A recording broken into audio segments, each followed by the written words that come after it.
So, my dear friends, this was basically the definition of an informal organization, that it is a collection of people having common goals, but they also have informal relationships. That means that they do not follow the proper hierarchy. All right. So, you can say that there exists an informal organization in all formal organizations. All right. I again repeat, there is an informal organization almost in all formal organizations. All right, my dear friends. So, informal organizations have, my dear friends, some of its benefits as well. And what are those benefits? Let us discuss some of them. All right. Now, we will discuss the benefits and also the disadvantages of informal organization structure.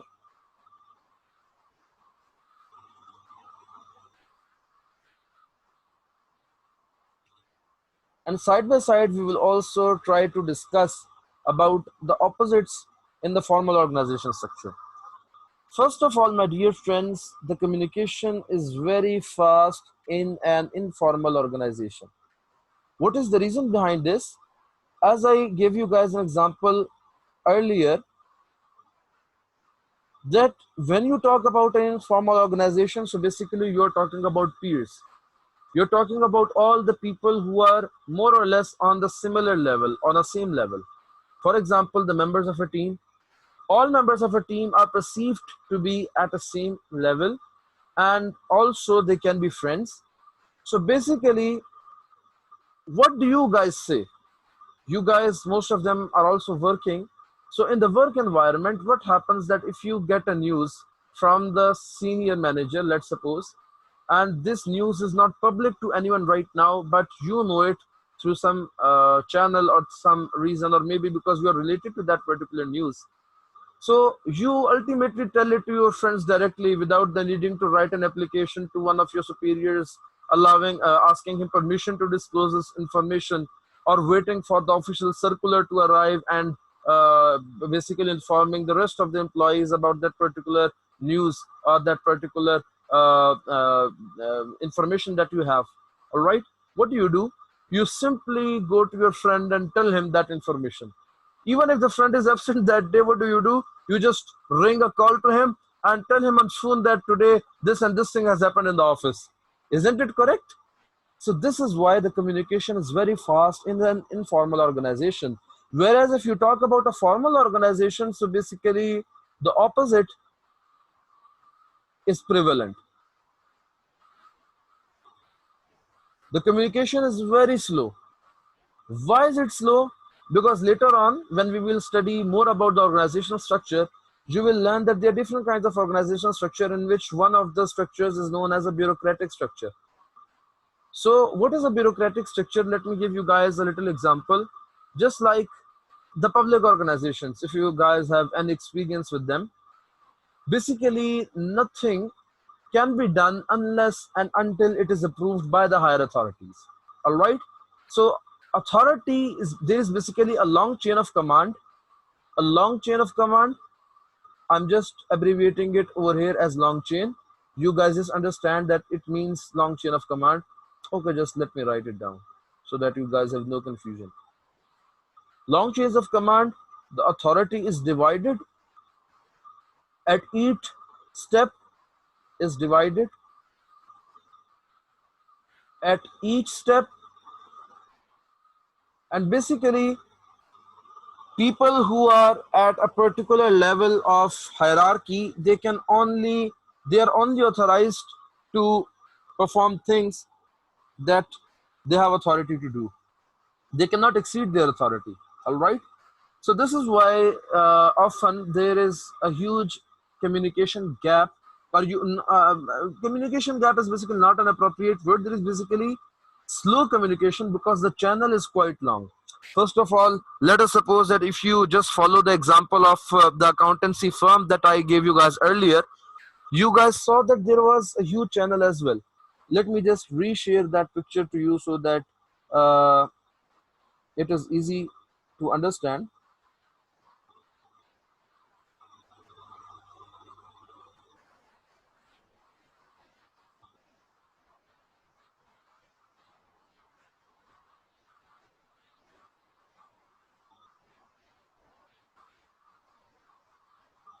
So now you see, let us remove this, erase this, and draw a proper chain. So my dear friends, you can see that this is basically the chain of command. This is just an example of the level of hierarchy. Now, if anything needs to be informed by a junior team member to the partner, there is some piece of information. So the junior team member cannot reach the partner directly because obviously the partner is not his friend. He is basically the most senior member of that particular organization, and not all members have access to him. So he'll first tell his senior, and the senior will tell the supervisor will intimate the manager, and ultimately the manager can either approach the director, or the manager is basically sometimes approached by the partner directly as well. But normally the chain goes like this. All right. So basically, how many steps are there? 1, 2, 3, 4, 5, and 6. There are 6 steps. You can say that there are 6 bridges for that information to reach from the junior team member to the partner. However, just for the friend of that particular junior team member, there is not even a single step. All right. So in an informal organization, the communication is much faster than if we compare with the informal organization. All right, my dear friends. So this is basically one of the benefits, or you can say features, of the informal organization. Whereas there is something that all organizations, all employees need in order to work effectively and efficiently. And what is that particular thing? That particular thing is known as motivation, a concept that you guys will study in detail in your later lectures, inshallah. So basically, what is motivation? Motivation, if I just give you guys a layman definition, or a definition that can just give you guys a little concept of what it is basically a driving force, a force that makes the individuals do a particular task. For example, if you are thirsty, so and you are walking, so basically your thirst would be the motivating force for you to go to a shop and purchase a mineral water bottle. Mineral water bottle, all right? Similarly, if you want to pass your ACCA examination, so this thought of passing your ACCA examination will be a motivation for you to study hard, all right?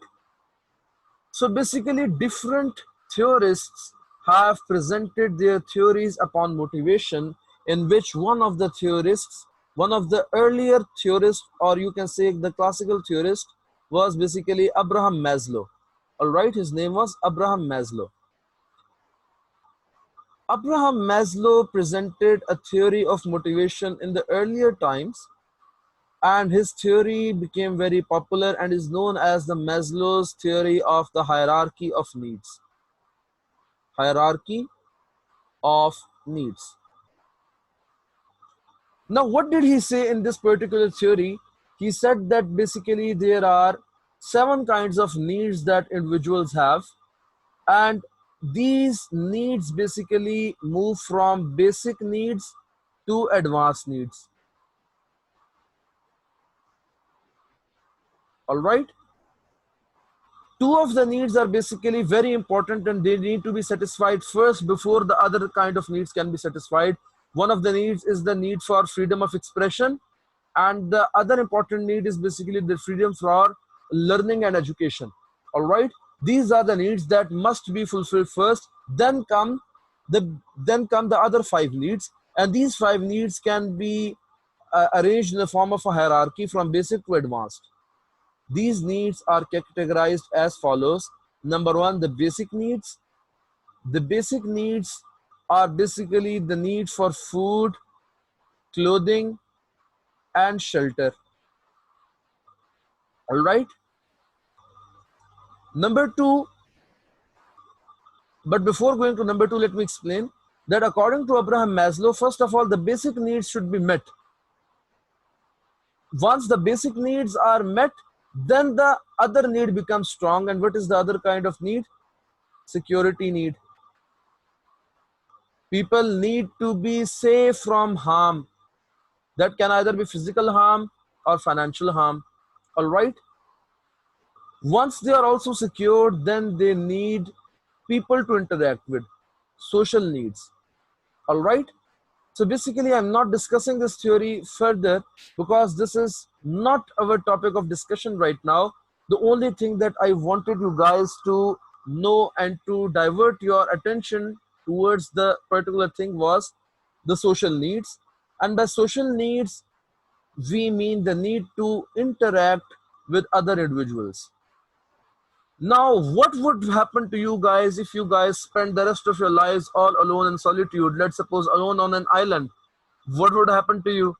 You guys might either go crazy or you can become out of control and you may lose your mind or you may even die of becoming a psychological and psychiatric patient.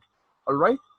So every individual has a need to interact with other individuals. All right. So basically, when you talk about an informal organization, so in an informal organization, the social needs of human beings are met in a better way if we compare with a formal organization. Now, how is this possible? This is possible in a very systematic manner. If you talk about a formal organization, so obviously you being a junior employee would never ever be allowed to talk to the partner directly. However, there are some sort of, you can say, you can say that there are some sort of what do we call them, some privileges, or you can say that there are some distinctions. But normally, in normal circumstances, you cannot directly approach your superiors. All right. There is always, you can say, some sort of a communication gap, or you can say that there is some sort of a hierarchy that is maintained. All right. So you cannot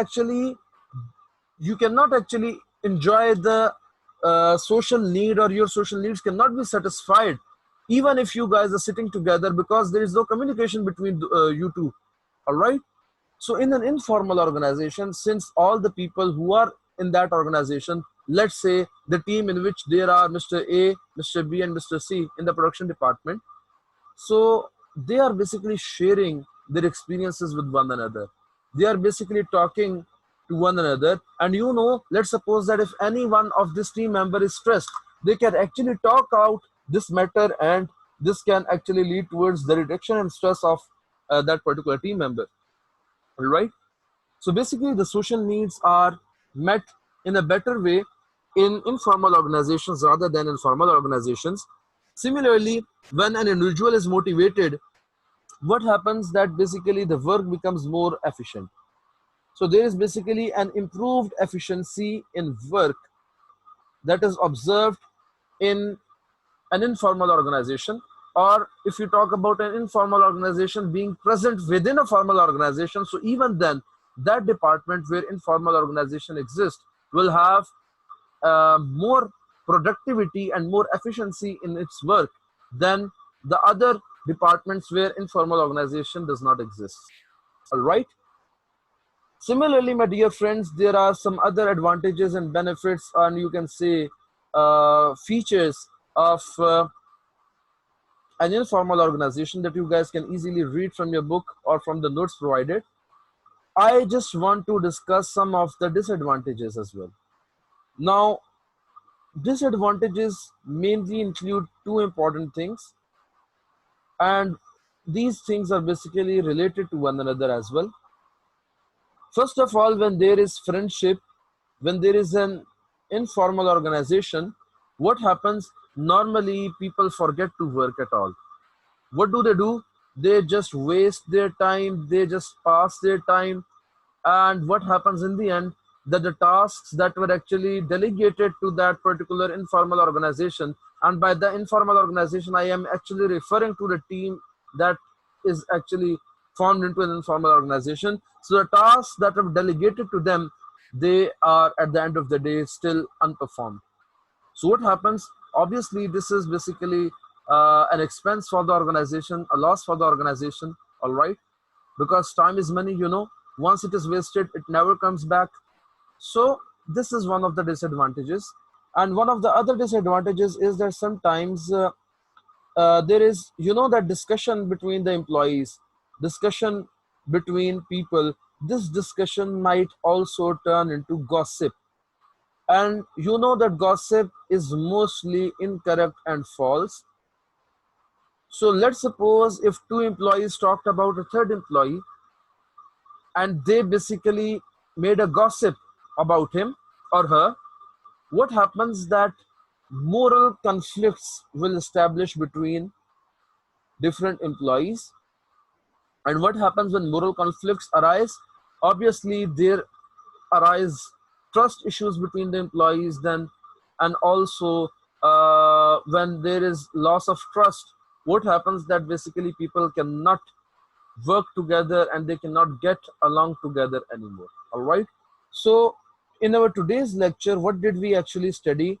We first of all studied, we made a quick revision of the things that we have done previously, and then we actually discussed what is the role of accountants in business and what kind of role or what kind of understanding is now expected of us after we have the understanding of business.